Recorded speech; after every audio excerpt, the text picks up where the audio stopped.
Nahmaduhu wa nusalli wa nusallimu ala rasulihil karim. Allahumma la ilma lana illa ma 'allamtana innaka anta 'alamul ghuyub. Rabbi shrah li sadri wa yassir li amri wahlul 'uqdatam min lisani yafqahu qawli. Jamaah sholat subuh yang sama-sama dirahmati oleh Allah Subhanahu wa ta'ala.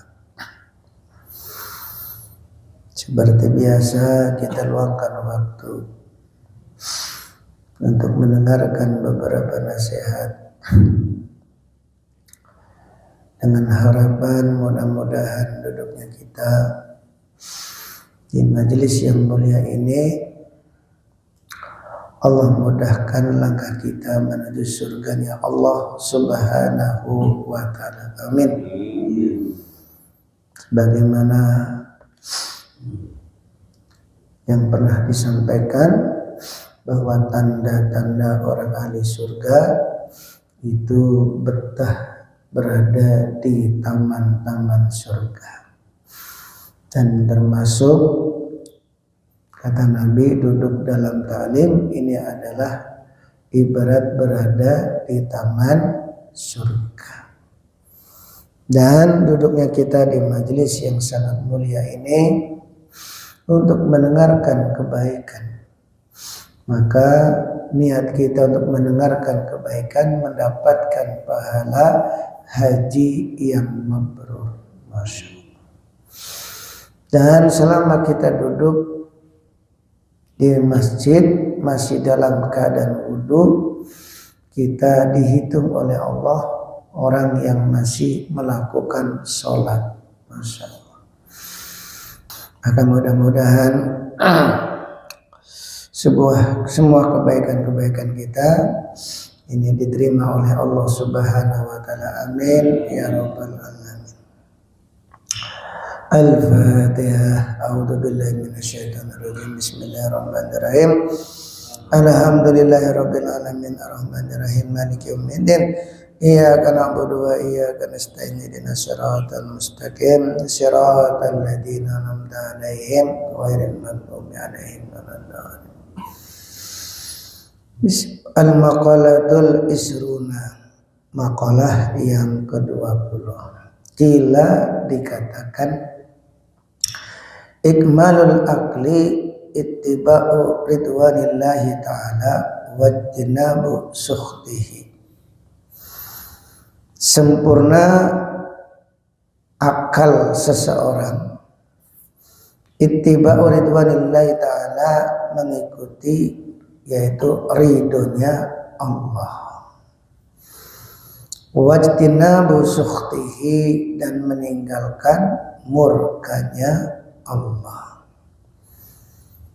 Jadi akal seseorang itu dikatakan sempurna itu kalau yang dicari ridhonya Allah dan meninggalkan kemurkaannya.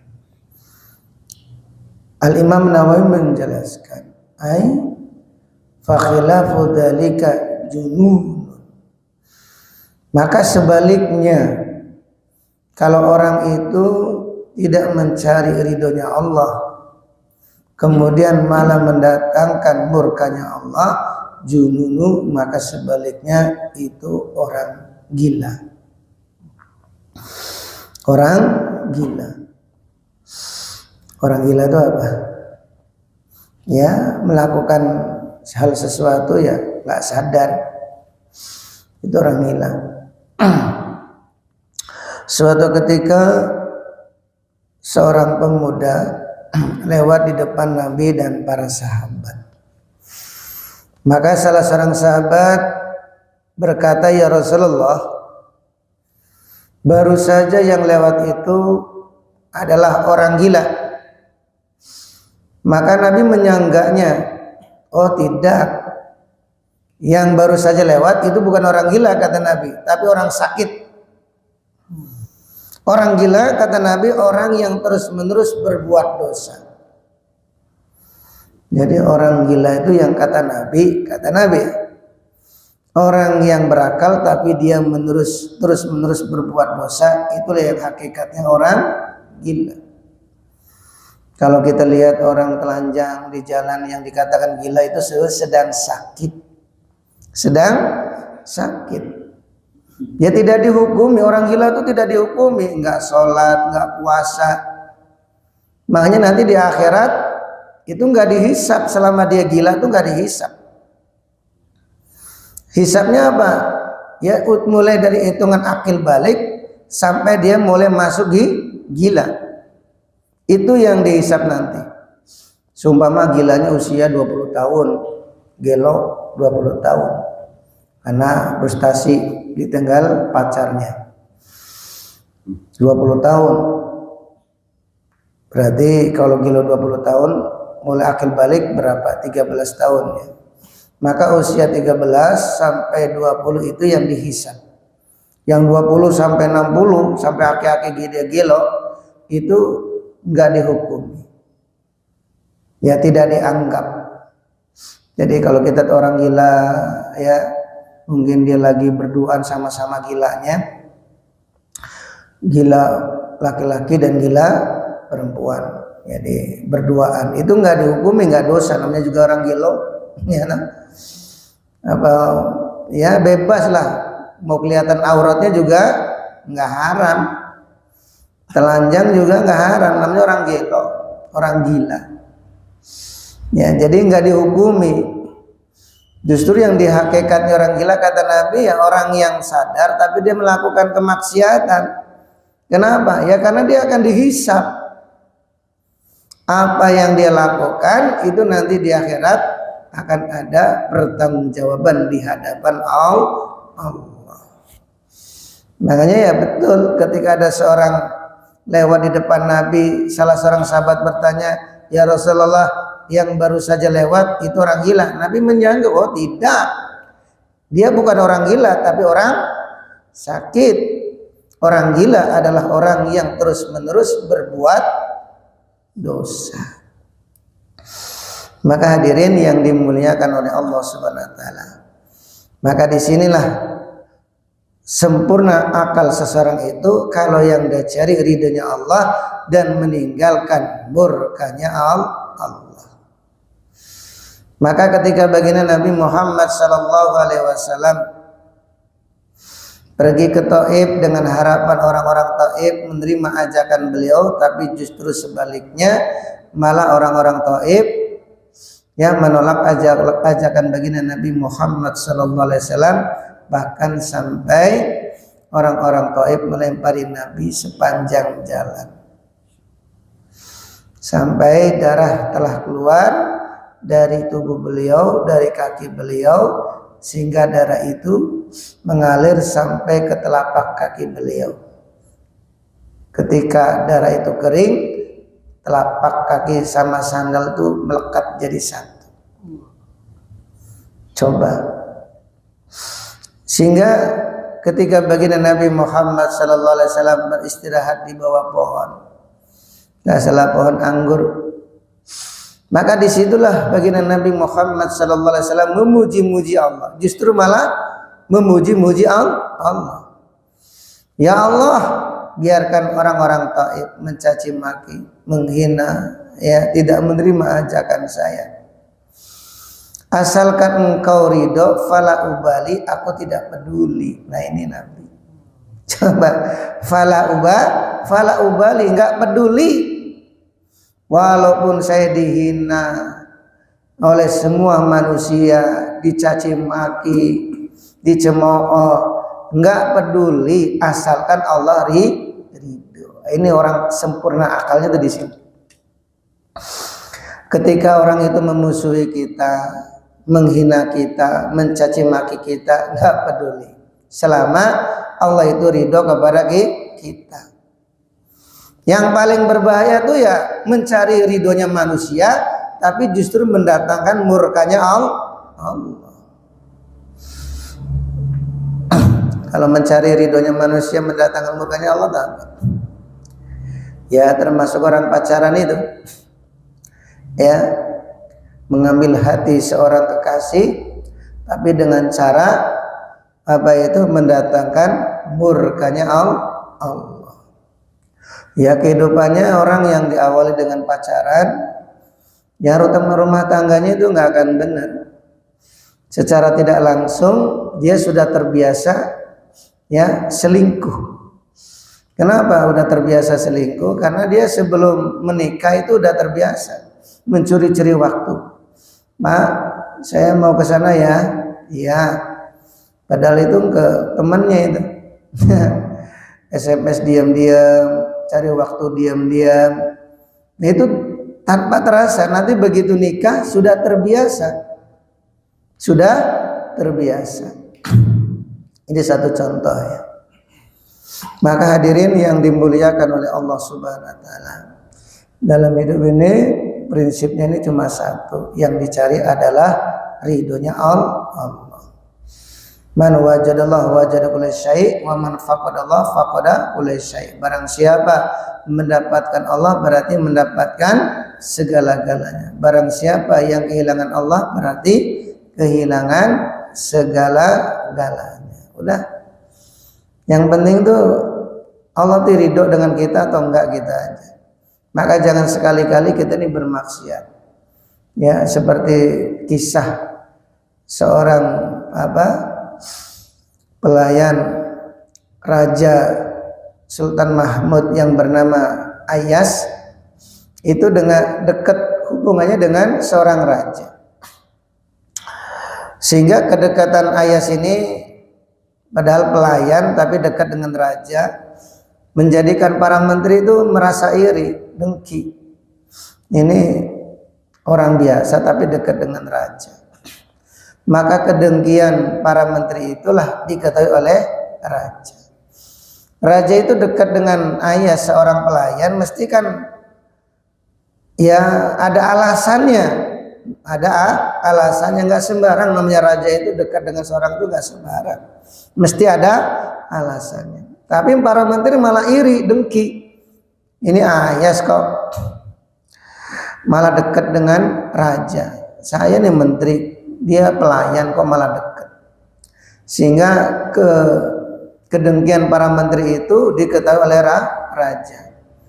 Maka raja perintahkan seluruh para menteri untuk berkumpul di depan singgasana raja, termasuk Ayas. Jadi raja ingin membuktikan alasannya, kenapa kok raja dekat dengan Ayas, mesti ada alasannya supaya menteri itu ngerti. Maka ketika itu kata raja membuat perintah, satu ucapan lah.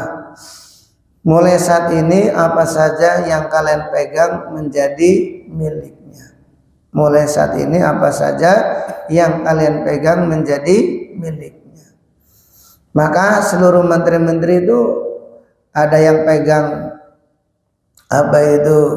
kursi raja yang mahal, ada yang megang patung harimau yang terbuat dari emas, macam-macam. Ada yang pegang pokoknya harga barang-barang yang berharga di dalam istana raja itu dipegang seluruh para menteri.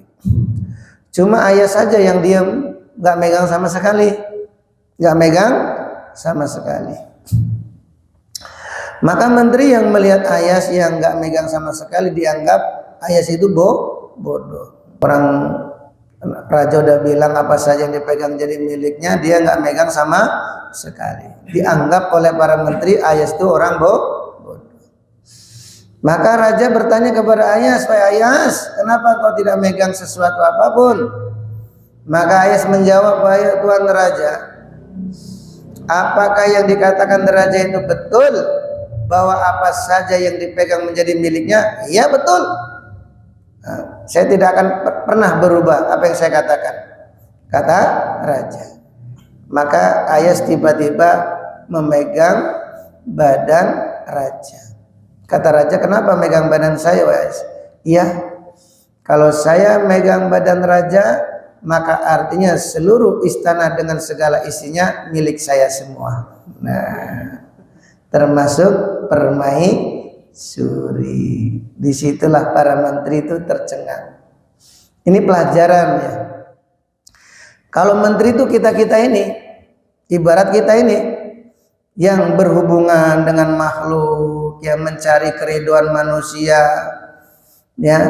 Tapi kalau ayas itu yang dicari itu ridhonya Allah.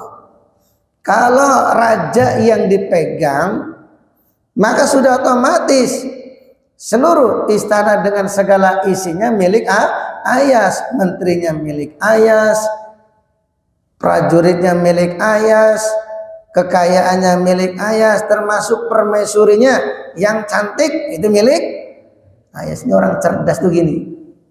Ya, orang berakal tuh yang dicari tuh ridhonya Allah. Maka dalam masalah apa saja yang kita hadapi, ini jangan melihat masalahnya, tapi yang kita cari adalah siapa yang mendatangkan masalah. Yang penting yang kita pikirkan Allah ridho nggak dengan kita, itu aja. Maka di saat kita ada masalah, tingkatkan amal ibadah kita supaya kita mendapat ridhonya Allah. Kalau masalah, tidak ada masalah yang lebih berat yang dihadapi oleh orang beriman melebihi para nabi dan para rasul. Baginda Nabi kekasih Allah, gelarnya aja Habibullah, tapi menghadapi ujian yang sangat berat. Enggak ada apa-apanya dibandingkan dengan ujian kita yang cuma kecil. Paling nggak ada duit, paling punya utang, terus apalagi? Paling ya usaha mungkin nggak lancar atau apa aja lah, sakit-sakitan. Tapi ujian para nabi para rasul itu berat. Ya, ada yang dihadapi adalah Fir'aun seperti Nabi Musa alaihissalam. Di saat itu Fir'aun menguasai satu negara yang punya ratusan ribu prajurit, sedangkan Nabi Musa alaihissalam tidak memiliki apa-apa. Ya, tapi ya ujian paling berat karena menghadapi Fir'aun. Tapi pada akhirnya ya Nabi Musa alaihissalam dimenangkan oleh Allah. Kenapa? Yang dicari itu ridhonya Allah. Maka ini pelajaran ya bagi kita. Di saat kita ini ada masalah-masalah, itu masalah kecil. Masalah yang paling besar kalau kita ini dimurkai oleh Allah. Di saat kita ini berbuat maksiat, justru itulah masalah yang paling besar karena sudah mendatangkan murkanya Allah. Kalau orang sudah mendatangkan murkanya Allah, ya kehidupan kita ini akan susah. Apa-apa itu susah. Ya, mau cari usaha susah. Ya, mau apa aja tuh ya sulit. Tapi kalau orang itu sudah diridhoi oleh Allah, berbagai macam cara Allah akan selalu memberikan jalan keluar untuk kita.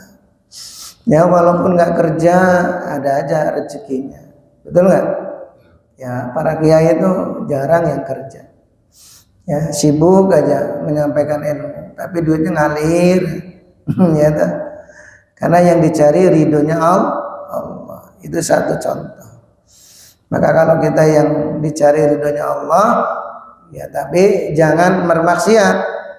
Ya di sini kan akal sempurna seseorang itu ya mencari ridhonya Allah dan tidak mendatangkan murkanya Allah. Jadi di samping istiqomah mengamalkan agama, jangan sekali-kali bermaksiat kepada Allah. Maka dengan kita mencari ridhonya Allah, yaitu dengan cara beribadah, kemudian meninggalkan kemaksiatan, maka datanglah pertolongan Allah. Itulah para nabi, para rasul, para sahabat, para wali-wali Allah. Ya, mereka tuh orang-orang yang betul-betul diridhoi oleh Allah Subhanahu wa taala. Maka hadirin yang dimuliakan oleh Allah Subhanahu wa taala, ini bagaimana kita tingkatkan ibadah kita, apalagi sudah mau menjelang bulan suci Ramadan. Ini kalau nisfu Saban ini kalau kita nggak semangat, ini Ramadan nanti kaget nih. Udah kelihatan Ramadan cuma awalnya doang. semangat, nanti pertengahan itu sudah nggak semangat. Akhir-akhir Ramadan udah, padahal ya Ramadan itu makin akhir makin barokah, namanya bulan yang penuh barokah. Maka kelihatan dari bulan Rajab dan bulan Sya'ban. Kalau Rajabnya dia meningkatkan amal, maka bulan Sya'ban amalnya akan dijaga oleh Allah. Nanti masuk Ramadan itu dikasih hadiah oleh Allah, yaitu berupa apa? Ditingkatkan ibadahnya oleh Allah. Jadi orang tuh bisa meningkatkan ibadah itu anugerah daripada Allah Subhanahu wa taala. Makanya Sya'ban sudah mau habis, usahakan kita tingkatkan amal ibadah kita insyaallah ya, supaya kita Ramadan tuh betul-betul mendapat ridhonya Allah Subhanahu wa taala. Hidup ini kalau sudah ridho beres, seperti ayas itu aja. Ya, seperti ayas. Yang dipegang tuh rajanya. Sudah, istana dengan segala isinya milik ayas. Maka kalau kita sudah mendapat ridhonya Allah, udah beres. Masalah apa saja itu ya, kalau sudah Allah ikut andil, maka tidak ada kata mustahil. Udah, Allah sudah ikut andil, nggak ada kata mustahil. Pasti, walaupun kelihatannya kita nggak kerja, ya rizkinya itu ngalir terus. Ya, orang yang kelihatannya kerja, ya kurang terus, malah punya utang, sampai meninggal masih dalam keadaan punya utang. Nah ini karena seperti menteri tadi yang berhubungannya dengan benda, mau jadi ayas mau jadi menteri. Nah, kalau jadi menteri ya tadi cuma dapat permaisuri, cuma dapat permata, cuma dapat kursi. Tapi kalau jadi ayas, wah semuanya dapat. Ayo. Nah, ini satu contoh ya, ridhonya Allah. Jadi yang kita pikirkan hari-hari, Allah ridho atau enggak, gitulah. Ya, kalau kita berbuat segala sesuatu, yang kita pikirkan tuh pertama tuh Allah ridho enggak? Nah itu. Ya seperti kita main-mainkan jari pun, ya berbuat main-mainkan jari itu berpikir Allah, kira-kira Allah ridho atau enggak. Maka ketika Siti Aisyah memain-mainkan jari kan ditegur oleh baginda Nabi. Wahai Aisyah, apakah kamu tidak malu memain-mainkan jari kalau engkau ini sedang dilihat oleh Allah? Nabi kan memberikan tertib takwa, ya, memberikan pelajaran tertib takwa. Orang yang takwa tuh berbuat sia-sia tuh udah nggak pantas. Karena kita ini kan dilihat oleh Allah, diperhatikan oleh Allah, didengar oleh Allah. Setiap langkah kita, gerak-gerik kita ini selalu diperhatikan oleh Allah. Kalau kita ini berbuat sia-sia, kira-kira pantas nggak kalau kita merasa dilihat oleh Allah? Bagi orang takwa itu nggak pantas. Bagi orang takwa itu tidak pantas. Maka kita jangan berbuat yang sia-sia, apalagi berbuat maksiat kepada Allah. Makanya betul kata Nabi, orang yang berbuat maksiat itulah yang hakikatnya orang gila. orang gila.